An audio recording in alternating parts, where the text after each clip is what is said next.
सभी को जय श्री कृष्ण, जय श्री लक्ष्मीनारायण, जय सनातन धर्म। आप सभी को नवरात्रि की ढेर सारी शुभकामनाएं।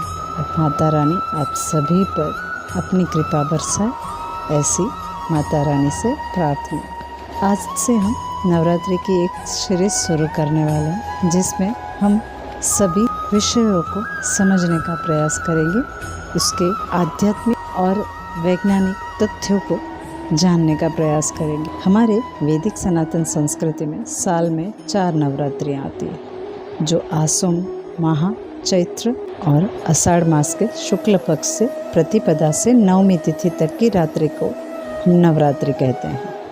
इनमें से आसो मास की नवरात्रि को हम शारदीय नवरात्रि के नाम से और चैत्र मास की नवरात्रि को चैत्रीय नवरात्रि के नाम से जानते हैं।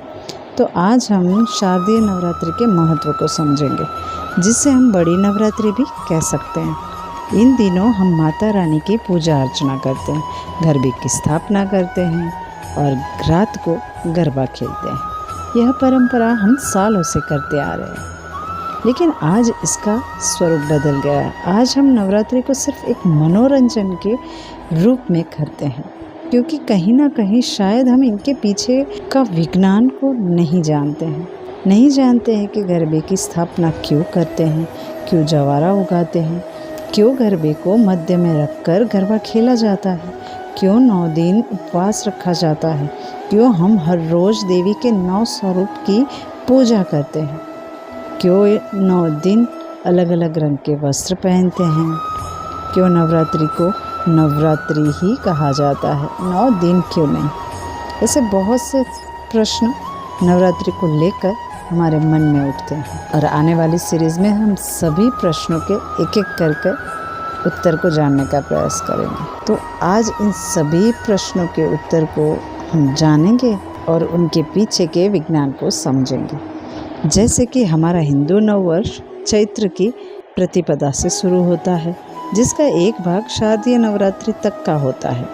इसका अर्थ शारदीय नवरात्रि साल के मध्य में आती है और इन पूरे साल में कुल 360 तिथियां होती है। इनमें 180 दो भागों में ऐसे बटी हुई होती है। इन 180 तिथियों में से 12 तिथियां आकाश तत्व को दर्शाती है, जो पंच महाभूत में से एक तत्व है। जैसे हमारा शरीर पंच तत्व से बना है, वैसे ही ब्रह्मांड में भी हर तत्व का समय निर्धारित होता है। तो इस समय में आकाश तत्व का प्रभाव रहता है, और जब आकाश तत्व प्रभावित हो तब उस समय आध्यात्मिक कार्य करने से हमें ज़्यादा लाभ होता है।